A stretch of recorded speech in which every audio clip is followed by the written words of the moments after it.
जैन रामायण पढ़ते हैं। अब वो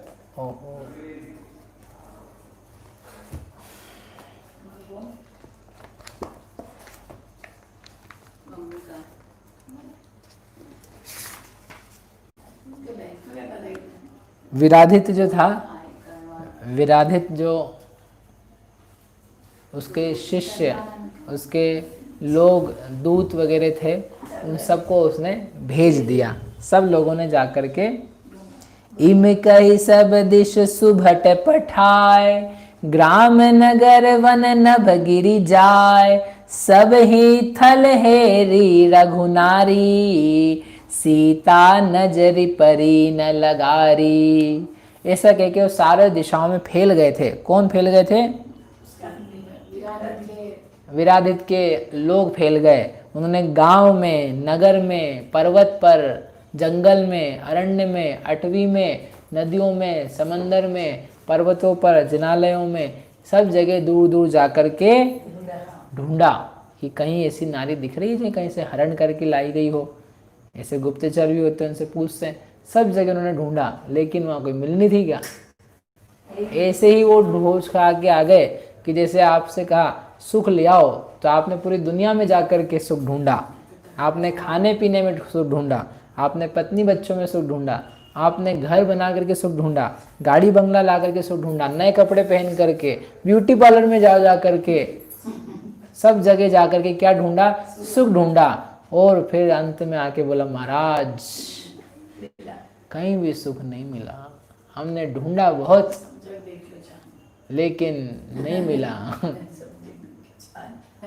सब जग को हमने छान छान करके देखा लेकिन नहीं मिला। क्यों नहीं मिला? वहां था ही नहीं। ऐसे ही वो जगह जहां जहां गए वो उनको राम सीता, सीता जी क्यों नहीं मिली? वहां थी नहीं, वो तो कहीं और है। वो सुख जो है वह तो तुम्हारे पास में है। मोह को कहाँ ढूंढने बंदे, मैं तो तेरे पास। सुना कभी आपने? मोह को कहाँ ढूंढे बंदे, मैं तो तेरे पास। नामे मंदिर, नामे मस्जिद, ना काबे के लास। मोह को कहाँ ढूंढे बंदे, अपने आप को कहाँ ढूंढ रहा है? कहाँ ढूंढ रहा है? मंदिर में जा के ढूंढ रहे हैं, शास्त्र में खोल खोल के ढूंढ रहे। तो शास्त्र नहीं पढ़े, शास्त्र में संकेत है, संकेत नहीं देख रहा है, वह शास्त्र पढ़ रहा है, तो उसको नहीं प्राप्त होता है। मोह को कहाँ ढूंढे, मैं तो तेरे पास। तेरे पास क्या? मैं खुद आत्मा हूँ। आत्मा को कहाँ ढूंढ रहा है दूसरी जगह? You are yourself atma. Do you believe it? No, I don't believe it. मैं तो इसको दूसरों को आत्मा मान, मेरे को आत्मा देखनी है। हाँ आत्मा आज दिख रही है, हाँ आज दिख गई आत्मा। दिख गई मतलब क्या कर क्या रहे हो आप आत्मा को देखना चाहते हो, आपको आत्मा नहीं दिखेगी, क्योंकि वो जो मृग है वो कस्तूरी को ढूंढना चाहता है कहीं और, उसको कभी नहीं मिलेगी। वो जान जाए मैं स्वयं खुशबू मान हूं, मैं ही खुशबू हूं, तो बस मिल गई उसको। खोजना नहीं, बंद हो गया। मैं स्वयं आत्मा अनांति अनंत अजर अमर तत्व ज्ञानमयी, और ऐसा मान करके अब खोजना बंद। खोजना बंद यानी अब तो फिर हम बंद कर दें। खोजना बंद यानी आपके सुख के दूसरे साधन जो ढूंढ रहे थे वो सब बंद। आपको मिल गया ना, अपनी आत्मा अस्तित्व मिल गया। अब दुनिया में जो कुछ भी कम ज़्यादा होता है उसको लेकर के आपको समस्या पीड़ा नहीं होनी चाहिए। क्यों? क्योंकि आप ही हो आत्मा पूर्ण अन्यूनातिरिक्त स्वरूप नियतत्व रूपा, त्यागोपादान शून्य तो शक्ति। होय निराश सुआय जबे, राम खुशहाल न देखे तबे, दुख उपाय सुचित वे राम, जाते भाग्य कहाँ धन पाए। हो सब निराश करके क्या हो गए बेचारे, वो सब आ गए और आ करके बोले, मतलब वो क्या बोले, उनका मुख का सारा तेज जो था वो नष्ट हो। जितनी प्रसन्नता से, उत्साह के साथ, उमंग के साथ वो गए थे, वो जब लौट करके आए, काम नहीं पूरा होता है तो चेहरा कैसा हो जाता है? उदास होता है कि नहीं होता है? आप यहाँ पढ़ने आओ, वो जो पढ़ाया उसकी एक अक्षर समझ में नहीं आया तो आप भैया वो आज तो कुछ भी नहीं आया, और टेंशन हो जाता है व्यक्ति को। चेहरे का तेज जो नश्वर है। 2 लाइनें नहीं समझ में आए तो लोग उसमें टेंशन खा करके आगे का छोड़ देते, सब उलझे रहे, मुख की कांति नष्ट हो जाती है। और ज्यादा डरने वाला डरपोक हो तो वो तो अगले दिन से बोले आता तो ही नहीं, रहने दो, टेंशन नहीं लेना ज्यादा। अब ऐसे वो और नहीं आएगा, जैसे अब नहीं मिली सीता, अब मरने दो, अब तो नहीं कर रहे, ढूंढ भी नहीं रहे तो और नहीं मिलेगी। अब ऐसे ही नहीं मिल रही थी और कैसे मिलेगी, ढूंढने पर नहीं मिली तो और ढूंढने की जरूरत है। सुनने पर समझ में नहीं आया और सुनने की जरूरत है। प्रयास करने पर भी आत्मा की उपलब्धि नहीं हुई, यानी और प्रयास करने की जरूरत है। ठीक है, तो वो आए और उनका मन शून्य देख करके मतलब समझ गए कि इनको नहीं मिली सीता, इनको कोई समाचार नहीं मिले। तो रामचंद्र जी ने लंबी और गर्म सांस भर करके दुख के साथ में कहा, भाग्य कहाँ धन पाए, यदि भाग्य नहीं होता है तो कैसे आप हमारे कार्य को कर सकते हैं। मतलब उन्होंने उनको सांत्वना दिया कि ठीक है, पुण्यहीन जब प्राणी होय, सुजस कहाँ न लहे विधि जोय, जीव विचार और ही करे, देव जोग ते क्यों ही फिरे। मतलब कि आप लोग ने अपना शक्ति ना छोड़ते हुए अपना अपना प्रयास किया लेकिन नहीं मिली, इसमें आपका कोई दोष नहीं है। ये सज्जनता उनकी, दुखी हैं फिर भी सज्जन हैं कि आपने अपना प्रयास किया, धन्यवाद। अब आप लोगों को जहाँ जाना आप जाइए, यहाँ रुकना यहाँ रुको, जहाँ जाना जाइए। मेरा ही भाग्य विपरीत है, अब मेरी ही भाग्य में नहीं है तो उसमें आप क्या कर सकते हो। जो रत्न हाथ से छूट करके बड़वा नल में गिर चुका है अब कैसे मिलेगा। हाँ, निश्चय से जो कुछ कर्म मैंने किया है वही कर्म का फल मुझे प्राप्त करना होगा। उससे ना आप लोग दूसरा कर सकते हैं, ना ही कोई अन्य बंधु बांधव उससे मिल करके दूर कर सकते हैं। जो कर्म मैंने किया है उसे मुझे ही भोगना है। मैं यहाँ तक कहा, वारिधि माही रतन जो जाय, पापी सो फुन के से पाय, मोहि कांध तुम भटकु फिरिया, याते खेद अधिक कु धरिया।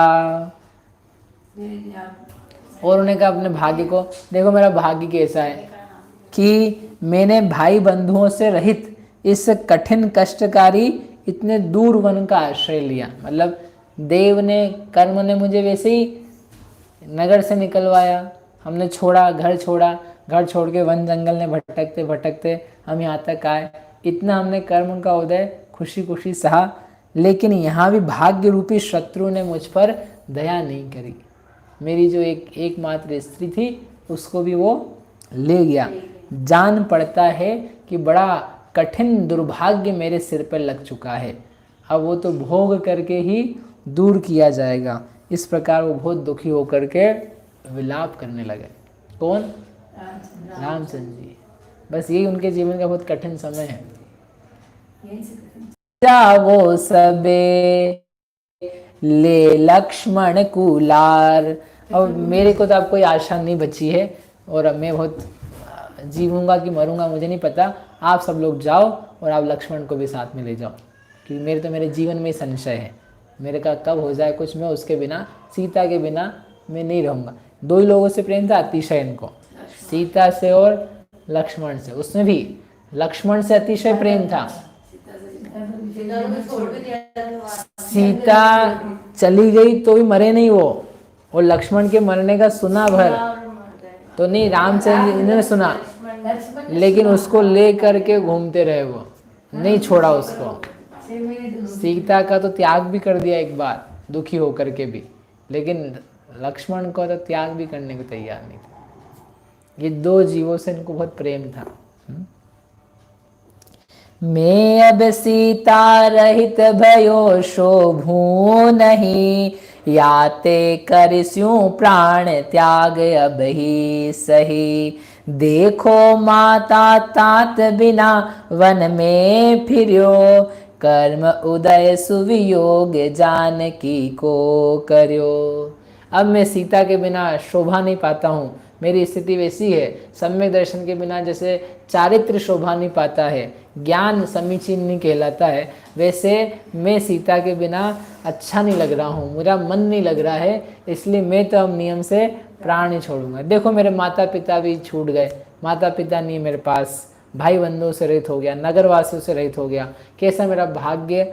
अब उनको जो अच्छे से भी उनके दिन निकले, उन सबको भी जब डिप्रेशन में आता है व्यक्ति, तब अच्छी बातों को भी निकाल करके वो बुरी बातों में निकालने लग जाता है।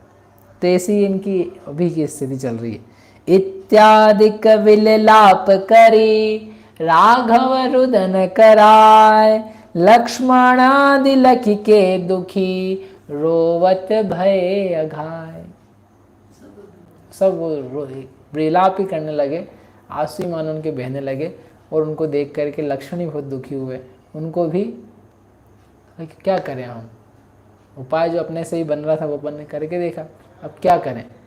अब ये सुनना है, ये अब यहाँ पर विराधित कुछ बोलना चाहता है, विराधित बोलता है, और उसके जो वचन वाक्य मतलब डिप्रेशन में क्या बोला जाता है, क्या उसको संबल दिया जाता है, कैसे निकाला जाता है, वो आप यहाँ देखो। महापुरुष को भी संबोधन की आवश्यकता होती है। कोई ज्ञानी हो, सम्यक दृष्टि हो, धर्मात्मा हो, अन्य अनेक समयों पर जाकर के उसने दूसरों को समझाया हो, उसमें भी विपत्ति आती है। तो आप सोचो अब उनको क्या बताना, भैया तो खुद ही समझते हैं सब बातें, अब उनको क्या बताना।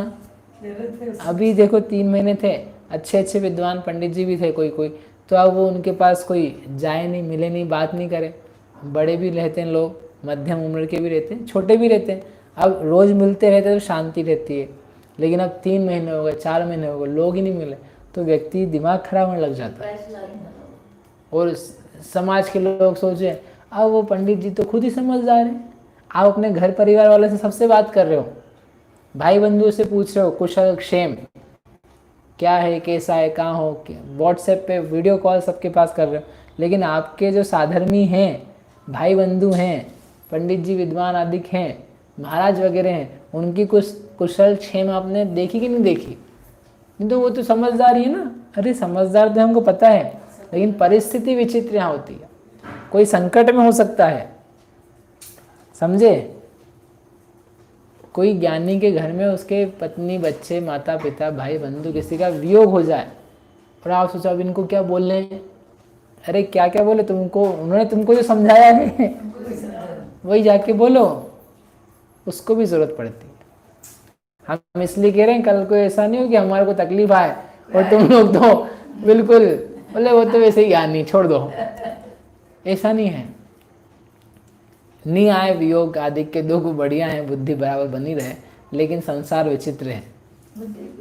इसलिए रामचंद्र जी जैसे महापुरुष, उनको उपदेश की आवश्यकता पड़ी 2 बार, एक बार अभी और एक बार लक्ष्मण के समय, तब भी आकर के समझाया उनके बंधुओं ने। और अभी भी वो एक अचानक ही जो व्यक्ति मिल गया वो समझाने का प्रयास करना चालू कर रहा है। सुनो उसकी बात।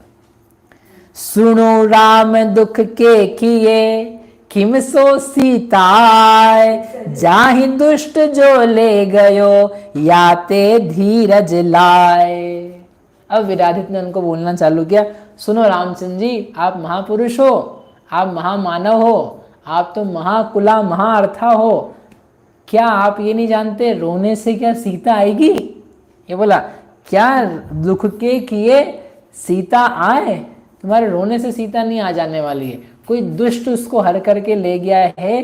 We need to do the solution, उपाय, सर्चिंग, मोर सर्चिंग, हमको और ढूंढना पड़ेगा। सुनो, यथार्थ में ये शोक आप कर रहे हो, ये वास्तव में विष का ही एक टाइप है जो इस शरीर को ही नष्ट कर देता है जिसमें पैदा होता है। फिर अन्य वस्तुओं की तो बात क्या, आपकी सीता भी खत्म हो जाएगी, अभी तो फिर भी जीवित है, कहीं मौजूद है, लेकिन आप ये शोक कर रहे हो, शोक करने से आपका शरीर नष्ट हो रहा है, दिमाग खराब हो रहा है, इसकी सारी इम्यूनिटी जा रही है, लड़ने की क्षमता खत्म हो रही है, उत्साह खत्म हो रहा है।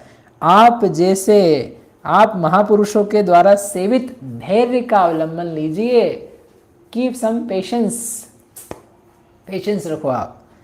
आप जैसे उत्तम पुरुष विवेक की उत्पत्ति के तो उत्तम क्षेत्र हैं, आप ही तो विवेक के लिए उदाहरण स्वरूप हैं।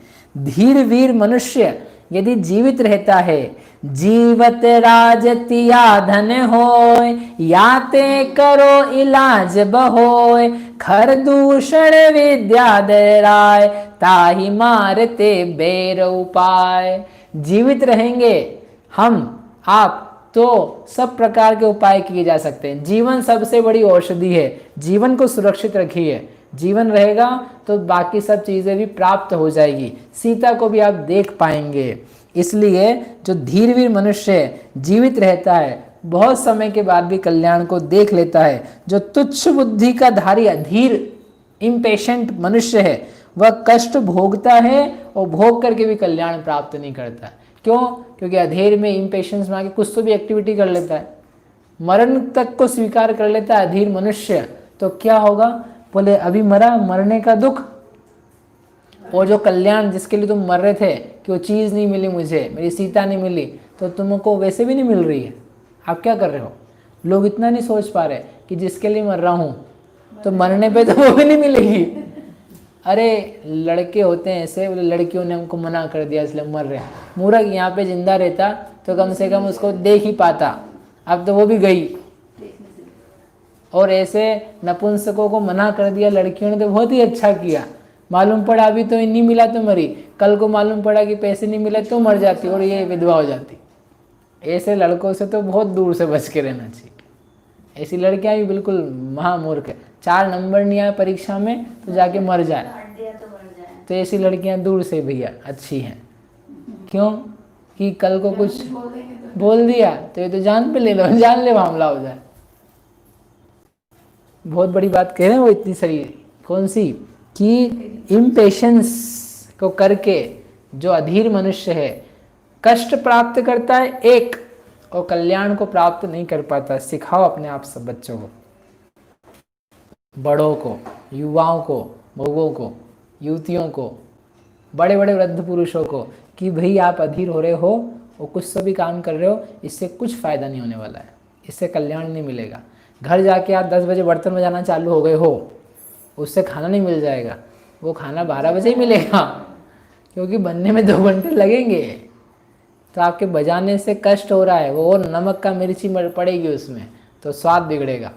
Keep patience. क्या रखना चाहिए? धैर्य। जीवन के हर प्रसंग में समझ लेना बहुत ज़रूरत है। जिसको धैर्य होता है वो कभी डिप्रेशन में नहीं आता। इंतज़ार करना जानते हो आप? नहीं जानते हो?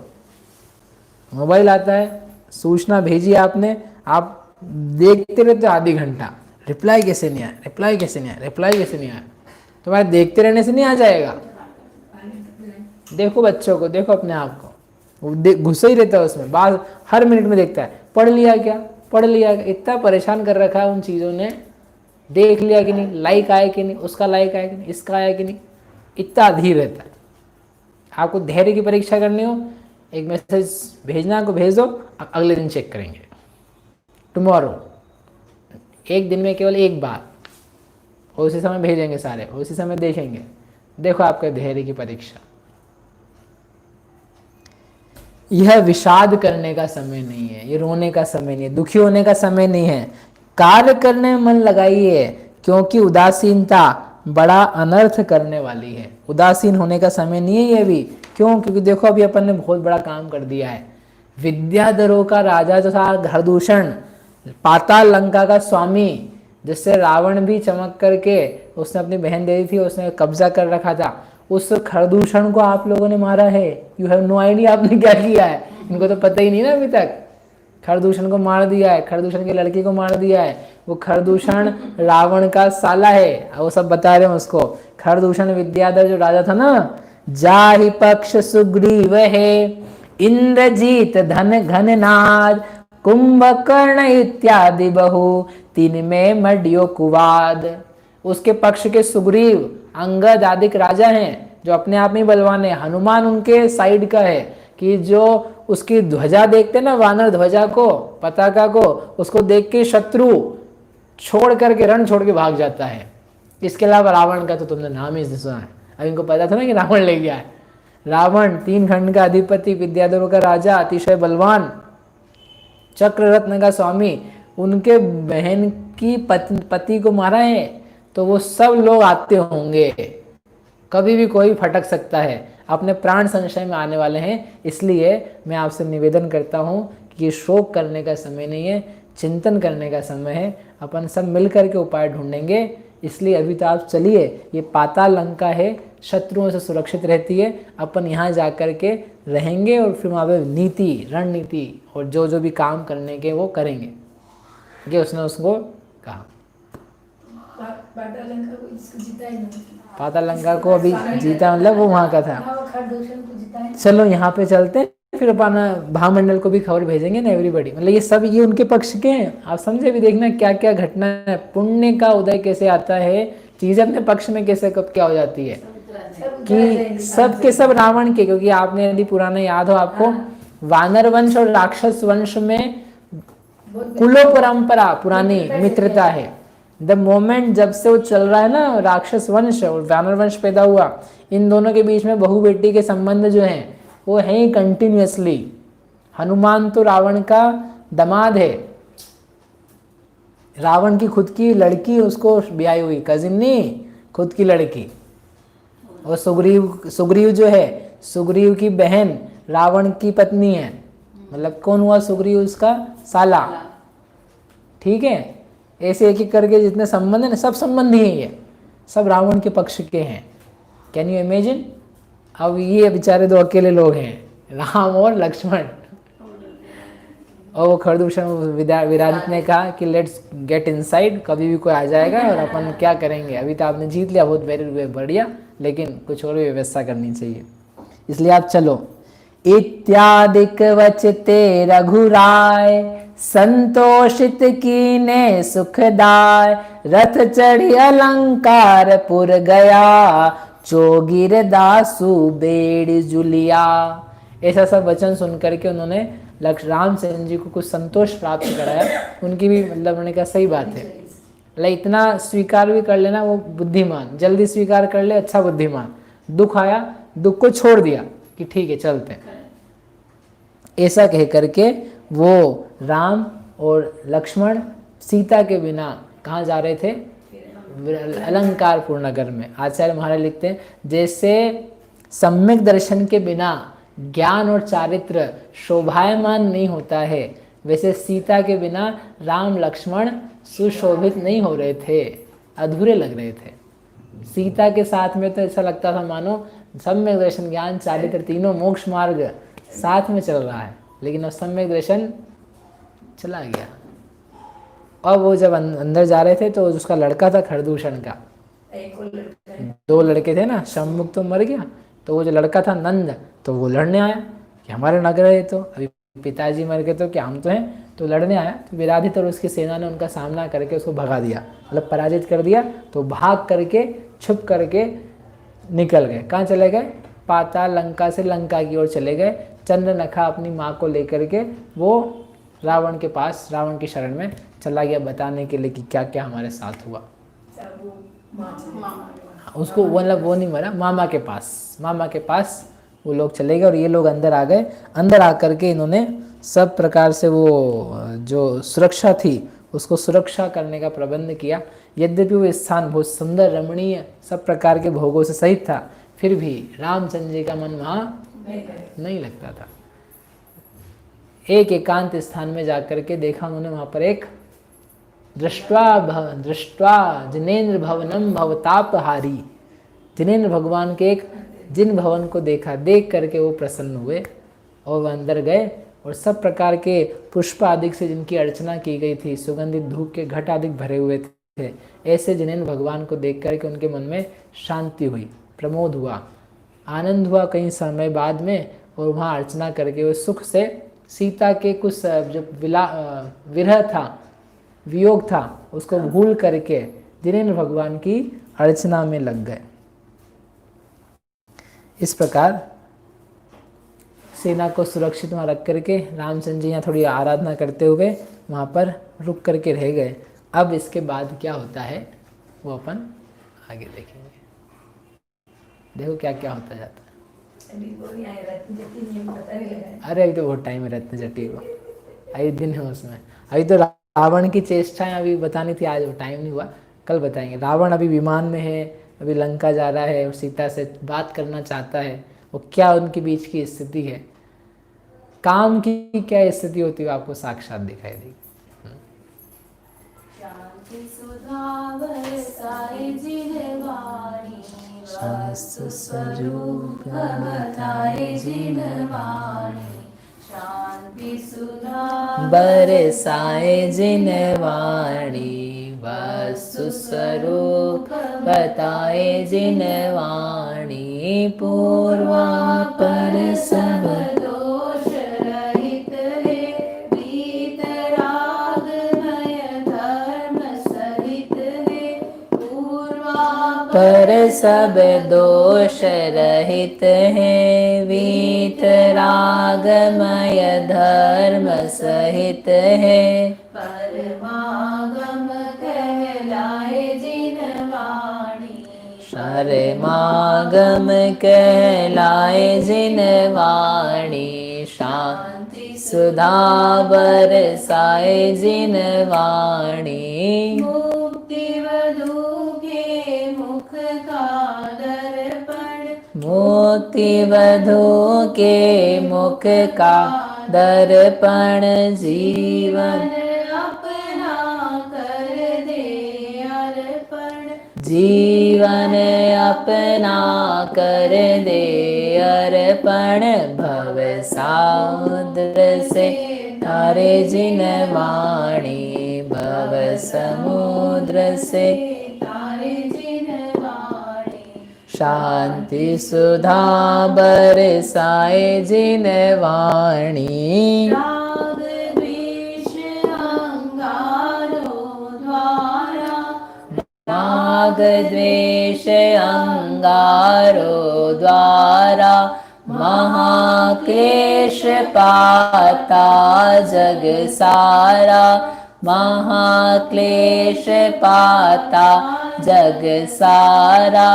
सजल मेघ बरसाए जिन वाणी, सजल मेघ बरसाए जिन वाणी। शांति सुधा बरसाए जिन वाणी।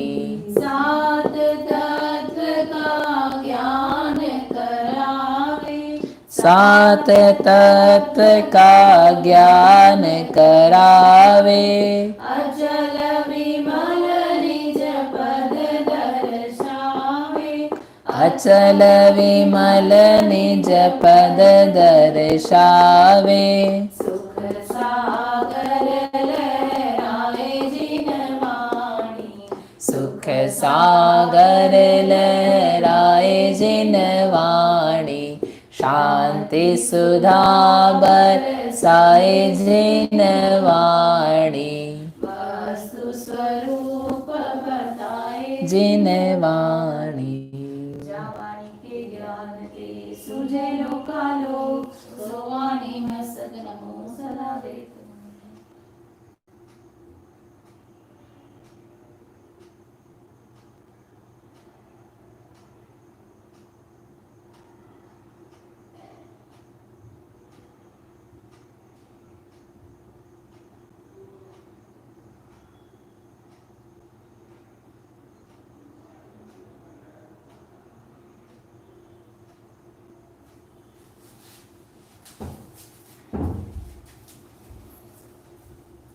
द्वारशाम गिनवाणी माता की।